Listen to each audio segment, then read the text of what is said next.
محترم دوستو، عزیز بھائی اور بہنوں، اس سے پہلی نشست میں نماز کے متعلق بات عرض کر رہا تھا، اور بات یہاں پہنچی تھی کہ انسان اگر سو گیا، انسان اگر غلطی سے سو گیا، نماز پڑھنے کا ارادہ ہے، نماز نہیں چھوڑتا، بائی چانس اگر نیند غالب آ گئی، نماز چھوٹ گئی، تو اگر وہ انسان فوراً نیند کھلتے ہی نماز پڑھ لے تو یہ گناہوں سے بچ جائے گا، اس کی نماز ادا ہوگی، قضا نہیں ہوگی، بشرطے کہ فوراً پڑھ لے۔ اسی طرح سے ایک شکل اور ہے نماز چھوٹنے کی، بھول جانا۔ انسان نماز پڑھنا بھول گیا، اور سب کو ہوتا ہے، خاص طور سے اس زمانے میں۔ انسان سوچا کہ چلو گھر چل کے نماز پڑھیں گے، آیا بات چیت میں لگ گیا، شیطان نے بھلا دیا۔ کوئی ایسی بات نہیں ہو، انسان بھول جاتا ہے کبھی۔ اگر انسان بھول گیا تھا، اس وقت یاد آیا جب نماز کا وقت ختم ہو چکا ہے، تو اگر فوراً یاد آتی ہی وہ نماز پڑھ لے تو اللہ تعالیٰ کے یہاں معاف ہو جائے گا، اللہ تعالیٰ کیا گنہگار نہیں ہوگا۔ مشہور حدیث آپ نے ساتھ فرمایا، من نام عن صلاۃ او نسیہا فلیصلیھا اذا ذکرھا، جو انسان سو گیا غلطی سے، نیند نہ کھل سکی، نماز رہ گئی، او نسیہا، یا وہ بھول گیا، تو جب بھی اس کی نیند کھلے یا جب بھی اس کو یاد آئے کہ میری نماز رہ گئی ہے، فلیصلیھا، اسے چاہیے کہ فوراً اپنی نماز کو ادا کر لے، پڑھ لے۔ تو اللہ صلی اللہ علیہ وسلم فرمایا یہ اس کی ادا ہوگی۔ بھولنے اور نیند لگ جانے والے کے حق میں وہی نماز کا وقت اللہ بنا دیتا ہے، اس کی نماز ادا ہو جاتی ہے، اس کو تو ہم قضا نہیں کہیں گے۔ آج جو ایک نظام لوگوں نے دستور بنا رکھا ہے وہ یہ، کیا ایسا بھی جائز ہے کہ نہ جائز نہیں ہے؟ انسان ڈیوٹی پر ہے، نہیں بھائی چلو بعد میں اکٹھا کر لیں گے، ہم دو نماز نہیں، ہم نماز بعد میں پڑھ لیں گے۔ نماز چھوڑ دیا، اپنا کام کر رہا ہے، دنیا داری کر رہا ہے، ساری چیزیں کر رہا ہے، ٹیلی فون پر بات ہو رہی ہے، سب کچھ کر رہا ہے، اور نماز چھوڑ دے رہا ہے۔ کوئی بات نہیں، چلو ظہر نہیں، ہم عصر میں جائیں گے تو ظہر بھی ادا کر لیں گے۔ یہ قصدن جان بوجھ کر کے نماز قضا کرنا چھوڑنا، یہ اکبر الکبائر میں سے، یہ بہت بڑا کبیرہ گناہ ہے دوستو۔ اس کو یہ نہ سمجھے کوئی معمولی گناہ آپ کر رہے ہیں، ایک اکبر الکبائر میں سے ہے۔ ایک حدیث آپ کو ہم بتائیں کہ جو لوگ قصدن جان بوجھ کر کے لاپرواہی سے نماز چھوڑتے ہیں اور بعد میں ہم قضا کر لیں گے، وہ سمجھتے ہیں اللہ تعالیٰ کو 5 نمازیں چاہیے، ہم چاہے 3 وقت میں 5 پڑھ ڈالیں یا 2 وقت میں پڑھ ڈالیں، یہ کہتا ہی 5۔ یہ شیطانی اور دماغی فطور ہے، یہ دل کو بہلانے کے لیے غالب خیال۔ اچھا، شیطان نے آپ کو یہ راستہ بتایا ہے، اور شیطان کبھی آپ کا ہمدرد نہیں ہوتا۔ صرف ایک حدیث آپ کو سناتے ہیں، ایک حدیث، اللہ اکبر۔ نبی علیہ الصلوۃ والسلام کی حدیث، اور یہ بڑی مشہور اور معروف حدیث ہے۔ جبرائیل امین فرشتے آپ کے پاس آئے اور آپ کو لے کر کے گئے، فرماتے بہت سارے مناظر ہم کو دکھایا فرشتوں نے، عجائبات، اور ایک ایسی جگہ ہم کو لے کے گئے جہاں میں نے دیکھا ایک صحت مند تندرست نوجوان ایسے سر کے بل چت لیٹا ہوا ہے، ایسے کروٹ پر نہیں، پہلو پر نہیں، چت لیٹا ہوا ہے۔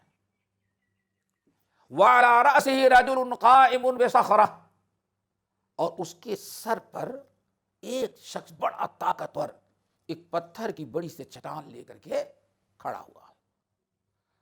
جب وہاں پہنچا تو آپ نے فرمایا کہ میں نے دیکھا کہ جتنی طاقت ہو سکتی ہے اس شخص نے پوری طاقت کے ساتھ اس کے سر پر پتھر کو پٹک دیا، نہ ہاتھ پر مارا، نہ پیر پر مارا، نہ پیٹ پر، صرف سر کو چلتا ہے۔ اور میں نے دیکھا کہ اس کا سر جو ہے پورا کیما کیما بن کر کے بکھر گیا، اور وہ پتھر بہت دور جا کر کے، جیسے پتھر مارے تو سرک کے چلا جاتا ہے، چلا گیا۔ میری آہ نکل گئی اور مارنے والا بڑی تیزی کے ساتھ دوڑا، دوبارہ پتھر اٹھایا اور پتھر اٹھا کر کے پھر جہاں کھڑا ہو کر کے مارا تو وہاں پہنچا تو میں نے دیکھا اس کا سر جیسے پہلے درد صحیح تھا، پورا سر تھا، ویسے پھر دوبارہ اس کا سر بن گیا۔ پھر اس نے زور سے ویسے ہی مارا، 2-3 مرتبہ مارا، اس کا سر ایسے کیما کیما بن کے بکھر جاتا ہے۔ مجھ سے نہیں رہا گیا، میں نے فرشتے سے پوچھا یہ کون سا آدمی ہے، کیوں اس کو اتنی سزا دی جا رہی ہے، اس کا سر ہی توڑا جا رہا ہے؟ تو ہم کو بتایا گیا کہ آپ کا امتی ہے، یہ مسلمان ہے اور اس کے سر صرف سر ہی اس کا پھوڑا جا رہا ہے، اس کے ہاتھ پیر توڑے جا رہے ہیں، صرف سر پھوڑا جا رہا ہے اور جب سے مرا ہے ایسے کیا جا رہا ہو، قیامت تک ایسے ہوتا رہے گا۔ میں نے پوچھا آخر کیا اس انسان نے کون سا گناہ کیا ہے؟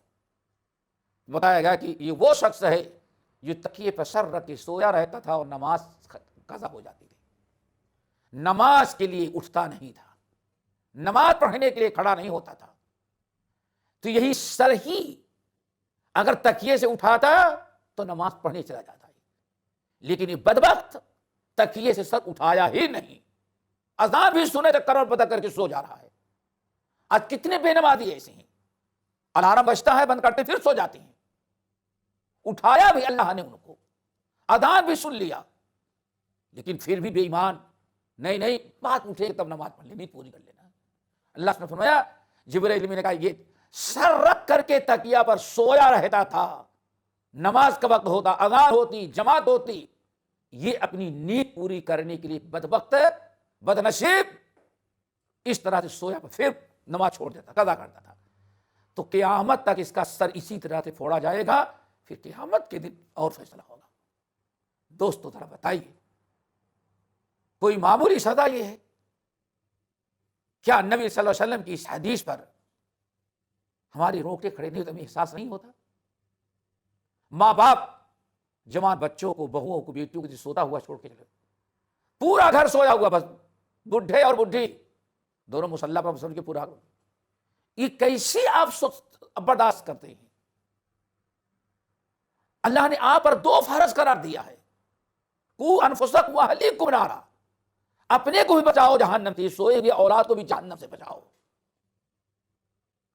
آپ اتنا ہمدرد دنیاوی اعتبار، لیکن نہیں سوچ آپ کی ہمدردی کو کہاں تک پہنچا، آپ بھی وَلَا يَحْمِلُنَّ أَثْقَالَهُمْ وَأَثْقَالًا مَعَ أَثْقَالِهِمْ، ایسے لوگوں کے بارے میں اللہ نے فرمائے اپنا بھی گناہ اور ان کا بھی بوجھ یہی اٹھائے گا۔ تو دوستو نماز کے وقت سویا رہنا واللہ یہ بہت بدترین چیز ہے دوستو، نماز ترک کر دینا اور اس طرح سے نماز کو قضا کر دینا، یہ کوئی معمولی گناہ نہیں، اکبر الکبائر میں سے ہے۔ اس لیے یہ سوچ کر کے سو لو، پورا کر لو، دوستی نبھا لو، بعد میں بھی نماز ہم ہو سکتی قضا کر لیں گے، یہ قضا نہیں ہوتی۔ جو بتانا چاہتے ہیں سمجھے، پہلے قضا وہ ہے جو کسی شرعی عذر کی بنا پر آپ کی نماز چھوٹ گئی، ربنا لا تؤاخذنا ان نسینا او اخطأنا، اگر غلطی سے سو گئے، شیطان نے بھلا دیا، اب آپ کو یاد آیا تو فوراً آپ نماز پڑھ لیں، نماز ادا ہو جائے گی، گناہ سے بچ جائے گی، کیونکہ آپ نماز چھوڑنے والے نہیں، غلطی سے آج نیند لگ گئی یا شیطان نے بھلا دیا، اس لیے آپ تو معاف کر دیے جائیں گے۔ لیکن انسان ایک عادت بنا لے، روزانہ کا ایک دستور بنا لے، ہمیں سونا ہے، جب آفس جانے کے لیے اٹھیں گے، میں جب ناشتہ وغیرہ جب تک تیار کرتی رہیں گی تب ہم اپنی فجر کی نماز پڑھنے کی، آج یہی ہوتا ہے، یہی اصل میں دستور بنا ہوا ہے۔ یہ نہایت بدترین جرم ہے، گناہ ہے، اور اللہ رب العالمین کے ہاں یہ انسان بڑا مجرم ہے۔ سورۃ مریم کی آیت، اعوذ باللہ من الشیطان الرجیم، بسم اللہ الرحمن الرحیم، فخلف من بعدہم خلف اضاعوا الصلاۃ واتبعوا الشہوات فسوف یلقون غیا، فسوف یلقون غیا، یہ بڑے اچھے لوگوں کی اولاد تھی۔ ذرا آیت پر غور کرنا، انبیاء کا تذکرہ ہے، رسولوں کا تذکرہ ہے، اور آج کے اسلام میں سید لوگوں کا تذکرہ ہے، آل رسول کا. سمجھتے ہیں سید ہے تو کسی بیوقوف نے بتا دیا کہ سید پر جہنم کی آگ حرام ہے، یہ سارے سید ہی تو جہنم میں جا رہے ہیں. حضرت فاطمہ سے بڑی سید والی کون ہو سکتی ہے؟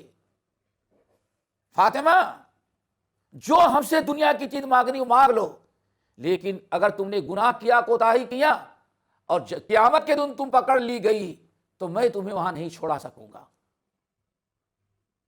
انی لا اغنی عنک من اللہ شیئا، یہ ہمارے بر صغیر کا ایک نیا فتویٰ کہ سید پر جہنم کی آگ حرام ہے، سید جو کچھ کرے وہ معاف ہے.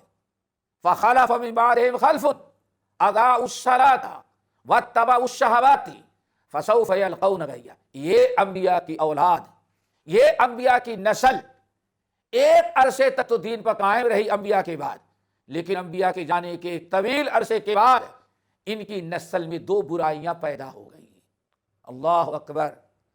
ذرا سوچو، اللہ نے بطور مثال کے ہمارے عبرت و نصیحت کے لیے یہ داستان بتایا. فخلف من بعدهم خلف اضاعوا الصلاة، پھر ان انبیاء کی نسلوں میں آئندہ ایک ایسے لوگ پیدا ہو گئے جنہوں نے دو برائیاں کی. نمبر ایک، اضاعوا الصلاة، نماز کی پابندی چھوڑ دی.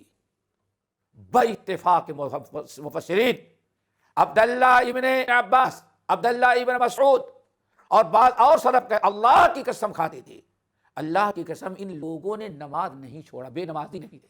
غور سے سنیے گا، اس آیت کی تفسیر میں صحابہ قسم کھاتے ہیں، اللہ کی قسم یہ لوگ آج کی طرح بے نمازی نہیں تھے، یہ نمازی تھے لیکن نماز کو وقت سے ہٹا کر کے اور بے وقت نماز پڑھتے تھے. اضاعوا الصلاۃ، نماز کو ضائع کر دیا، نماز کو ضائع کر دیا. ضائع کا مطلب ہے کہ وقت پر نماز نہ پڑھا، اپنی مرضی جب آئی سو کے اٹھے، کام سے فارغ ہوئے، چلو قضا کر لیتے ہیں. یہ جھوٹے قضا کرنے والوں کا ایک انجام ہے. پھر ایک فیصلہ اللہ کے رسول آپ کو سناتے ہیں. 3 طرح کی نماز چھوٹتی ہے، یہ دیکھیں، یہ نقطہ یاد رکھیے گا. نمبر 1، انسان بھول کر کے. نمبر 2، سو گیا. نمبر 3، جان بوجھ کے چھوڑتا، کوئی بعد میں پڑھ لیں گے، ابھی پارٹی میں ہیں، 2 صحابہ بیٹھے ہوئے ہیں، یاد بہت تھکے، سو لیتے ہیں. اللہ کو اتنا ہی چاہیے 5 نمازیں ہم 5 پڑھ کے پوری کر دیں گے، جس کو کہتے ہیں ہم قضا پڑھ لیتے ہیں. اللہ اکبر.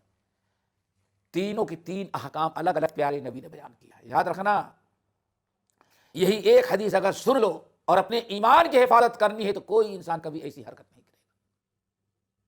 اللہ اکبر. اللہ کے رسول نے ارشاد فرمایا، یہ 3 قسم کے نمازی جو ہیں، اللہ کے رسول نے تینوں کے الگ الگ حکم بیان کیے. اگر کوئی سو گیا غلطی سے تو اس کا حکم اللہ کے رسول نے کیا فرمایا؟ سونے میں کوئی گناہ نہیں ہے، سونے والوں سے اللہ نے قلم اٹھا لیا ہے. جاگتے ہوئے نماز چھوڑتا تو اللہ تعالیٰ پکڑتا، لیکن اگر غلطی سے کبھی سو گیا تو سو کے اٹھا، نیند جیسے کھلی ویسے ہی اگر سب سے پہلا کام کیا نماز پڑھ لے گا فجر کی، جو نماز چھوڑ، جس نماز کے پڑھنے سے سو گیا تھا، تو اللہ تعالیٰ اس کی نماز ادا کریں گے، ادا قبول کریں گے، گناہ سے بچائے گا، وہ گناہ نہیں. نمبر 2، انسان بھول گیا. اگر انسان بھول گیا تھا اور اس نے نماز نہیں پڑھی، بھول گیا بیچارہ، بالکل یاد ہی نہیں رہا، بعد میں یاد آیا جب نماز کا وقت ختم، اللہ رسول نے ارشاد فرمایا اب اگر وہ اسی وقت پڑھ لے تو کوئی گناہ نہیں ملے گا. کیوں؟ ربنا لا، اللہ کا رسول نے فرمایا بھول چوک کو اللہ تعالیٰ نے معاف کر رکھا ہے. یہ 2 شکلیں ہو گئی. لیکن انہی دونوں شکلوں میں آدمی سویا یا بھول گیا، جب نیند کھلی اور جب اٹھا، چلو تو نماز چھوٹی گئی ہے، پھر فلاں فلاں کام کر کر کے بعد میں پڑھیں گے، اب یہ گنہگار ہوگا. کیوں؟ اللہ نے جو اس کو رخصت دی تھی، اگر فوراً اٹھ جات کے فوراً نماز پڑھ لیتا تو اللہ تعالیٰ کے یہاں معاف ہو. لیکن جو اللہ نے اس کو نماز پڑھنے کا ٹائم مہیا کیا اس میں بھی نہیں، اب اپنی مرضی سے نماز پڑھ رہا ہے، اب یہ انسان مجرم اور گنہگار ہے. نمبر 3، جو نمازی ہے قصدن نماز چھوڑ دینے والا، چلو بعد میں قضا کر لیں گے ہم، تو اس کا حکم کیا ہے؟ من ترک الصلاۃ متعمدا فقد کفر. جس نے قصدن نماز چھوڑ دیا اس نے کفر کیا، فقط کفر، اس نے کفر کر ڈالا۔ اب آپ بتائیں، آپ اپنی مرضی سے دین چلائیں، نہیں کوئی بات نہیں، ہم اثر تھکے آئے ہیں ڈیوٹی کر کے، اتنی دیر گاڑی چلا کے آئے ہیں، آفس کا بڑا کام کیے ہوئے ہیں، کھانا کھائیں گے، سو گئے، چلو سو جاتے ہیں، نیند پوری کر لیتے ہیں۔ وہ مغرب میں جائیں گے نا تو مغرب کی نماز پہ، مغرب پہلے اٹھیں گے تو مغرب قضا کر کے پھر اثر پڑھ لیں، اثر قضا کر کے پھر مغرب، یا اور کچھ راستہ لوگ کیا کرتے ہیں۔ اب یہ انسان قصدن نماز چھوڑ رہا ہے۔ اچھا، آفس سے آیا، کھانا پورا کھایا، سب کچھ کیا، نماز اگر چاہتا، جماعت چھوٹ گئی تھی، راستے میں نہیں موقع ملا تھا تو کم سے کم پہنچنے کے بعد پڑھ لیتا نماز، لیکن اس نے روٹین بنائی ہے کہ نماز، آپ نے ارشاد فرمایا فقط کفر، اس نے کفر کیا۔ یہ بہت بڑا بدترین گناہ ہے۔ اسی لیے بہت سارے اہل علم کہتے ہیں جو قصدن نماز چھوڑتا ہے اس کی قضا ہے ہی نہیں ہے۔ قضا کس کی ہے؟ مومن کی۔ اس کے بارے میں تو اللہ فقط کفر، اس نے کفر کر ڈالا، اب اس کو توبہ استغفار چاہیے۔ اب ہمارے ہاں ایک بڑا عجیب سا مسئلہ ہو گیا ہے لوگوں، بے نمازیوں کو نماز سے آزاد کرانے کا، شاید کہ وہ خیال نہ کیا ہو آپ لوگوں نے، وہ ایک بڑا عجیب سا ہے جو کتاب سنت اور شریعت کے خلاف ہے۔ وہ قضا نہیں ہوتی، وہ کبھی ادا نہیں ہو پائے گی۔ وہ کیا ہے؟ زندگی بھر باپ نماز نہیں پڑھتا رہا، زندگی بھر ماں نماز نہیں پڑھتی رہی، یا مرضی آئی تو پڑھ لیا، مرضی نہ آئی تو نہ پڑھا، نماز کا پابند نہیں تھا۔ جب وہ مر جاتا ہے تو ملا آتا ہے اولاد کے پاس، ارے بھائی اپنے باپ کو جہنم سے بچاؤ، کیا ہوا؟ تمہارے باپ نے اتنی نمازیں چھوڑی، حساب لگاؤ تمہارے باپ نے کتنی نماز چھوڑی ہے، ماں نے کتنی نماز چھوڑی۔ اب بچہ ڈر گیا، بچہ بھی خود بھی نمازی، تو کیا کریں، ہماری بیٹی ممی تو جہنم میں جل رہے ہیں آپ کے کہنے کے مطابق، اب کیسے ہم ادا کرائیں؟ اس کا حل یہ ہے کہ ان کی نمازوں کا کفارہ ادا کرو۔ آیا نمازوں کا کفارہ بھی ہے کہ نہیں ہے؟ پورا قرآن، پوری حدیث، پورے ائمہ اربعہ کی فقہ چھان ڈالو، کہیں کفارے کا تذکرہ نہیں ہے۔ یہ آج جو ملا بے نمازیوں کو سپورٹ کر کے، بے نمازیوں کو جہنم سے آزاد کروا رہا ہے، اپنا پیٹ بھر کر کے کفارہ لے کر کے، قضا کیسے ہو جائے گی؟ من عمل صالحا ومن اساء فعلیہ فویل للمصلین۔ تو دوستو یاد رکھیں، یہ جو کفارہ اور قضا کا طریقہ نکالا گیا، اس کا کوئی تصور اسلام میں نہیں ہے۔ اس لیے جس نے قصدن نماز چھوڑی اس کو فوراً توبہ استغفار کر کے اپنی اصلاح کرنا چاہیے، شریعت کی پابند کرنی چاہیے اور نماز کی حفاظت کرنی چاہیے۔ اور اگر ایسا نہ کیا تو ایک حدیث ہم سناتے ہیں، حدیث تو بڑی طویل ہے، لیکن کچھ لوگ جو نماز چھوڑتے ہیں اپنے آپ کو معذور سمجھتے ہیں، ان کے لیے بھی بڑی عبرت کی اور نصیحت کی چیز ہے۔ صحیح ابن حبان وغیرہ کی حدیث بسند صحیح، اللہ سبحانہ نے فرمایا خمس من جاء بہن مع ایمان دخل الجنہ۔ اللہ اکبر، 5 بہترین اعمال ہیں، من جاء بہن مع ایمان، عقید توحید اور ایمان صحیح کے ساتھ جو 5 عمل جنت میں لے کر کے آئے گا، دخل الجنہ، اللہ اس کو جنت میں داخل کر دیں گے۔ آپ ذرا غور سے سنیں، 5 اعمال کیا ہیں؟ خمس من جاء بہن مع ایمان دخل الجنہ۔ قیامت کے دن جو ایمان کے ساتھ 5 نیک اعمال کی پابندی کرتا ہوگا اور 5 اعمال کی نیکیاں لے کر کے جنت میں جائے گا۔ صحابہ بڑے پریشان ہو گئے، صحابہ پوچھا کیا ہے یا رسول اللہ؟ آپ نے فرمایا جس نے نماز کی پابندی کی، خوش دلی سے زکوٰۃ دیا، رمضان کا روزہ رکھا، حج بیت اللہ کیا، وَأَدَّ الْأَمَانَةَ اور امانت ادا کیا ہے۔ دیکھا کیسی زبردست نبی کی تعلیم اور نماز کی اہمیت اور نماز کی پابندی۔ خمس من جاء بہن مع ایمان، 5 نیکیاں ہیں، توحید والا، ایمان والا، سچے ایمان والا، شرک کرنے والا نہیں، توحید اور ایمان کے ساتھ یہ 5 نیکیاں دنیا میں کر کے جو آیا ہے دخل الجنہ، وہ جنت میں جائے گا۔ ان میں 5ویں چیز اللہ رسول نے فرمایا وَأَدَّ الْأَمَانَةَ، امانت ادا کرتا تھا۔ صحابہ کرام نے پوچھا یا رسول اللہ یہ توحید کا مسئلہ ہے، یہ زکوٰۃ کا روزے کا، یہاں امانت کا کیا معنی ہے؟ امانت داری کے کیا معنی ہے کہ امانت ادا کرنا؟ اس کا معاملہ تو عبادت معاملات سے ہے۔ آپ نے فرمایا امانت کا مطلب ہے الغسل من الجنابہ، کہ جنابت کا غسل کرتا ہے اور نماز وقت پر پڑھ لیتا ہے۔ ایسا نہیں کہ رات کو جنابت لگ گئی ہے، کون سردی میں نہائے کون نہائے، چلو دن میں نہائیں گے تو نماز قضا کر لیں گے، یہی جہنم کا راستہ، یہی جہنم کا راستہ۔ اپنی مرضی سے نماز ادا کرو گے، خواہش اپنی مرضی سے پوری کیا، اور اللہ کا معاملہ آیا تو اللہ کی مرضی نہیں، اب وہاں اللہ کا کے لیے عمل بھی کرنا اپنی مرضی کو۔ وَأَدَّ الْجَنَابَ امانت، الغسل من الجنابۃ امانۃ۔ انسان کو کسی نماز سے پہلے اگر جنابت لاحق ہو گئی ہے، اب اس کے لیے نماز چھوڑنا، چلو بعد میں نماز پڑھ لیں گے، قضا کر لیں گے، یہ کوئی باپ دادا کی یا کوئی اور اپنی وراثت نہیں، اپنی مرضی چلائے، اس آپ کو ادا کرنا پڑے گا۔ اور پھر اللہ سے فرماتے ہیں اللہ تعالیٰ نے بندوں کو جن احکام کی پابندی کرنے کا حکم دیا ہے، اللہ تعالیٰ جانتا ہے کہ سب سے زیادہ بے ایمانی اور خیانت کسی امانت میں، غسل جنابت میں کریں گے، پڑا رہے گا ناپاک نجس انسان، نماز بھی چھوڑ دے گا۔ تو دوستو یہ یاد رکھیں، نماز کی قضا اس طرح سے جو ہم چھوڑ دیتے ہیں کہ نیت کر لو، دوستوں کی دوستی نبھا لو، بعد میں بھی پڑھی جا سکتی ہے، یہ نظریہ دہریوں کا ہے، بے دینوں کا ہے، اسلامی نظریہ نہیں ہے۔ ان الصلاۃ کانت علی المؤمنین کتابا موقوتا، اللہ تعالیٰ نے آسانی کے لیے آپ کو رخصت دی ہے، اگر بھول گئے سو گئے، باقی کسی بھی حالت میں نماز کو ترک نہیں کرنا چاہیے۔ اللہ تعالیٰ ہم سب کو نماز کا پابند بنائے۔ اقول قولی ھذا واستغفر اللہ من کل ذنب واتوب الیہ۔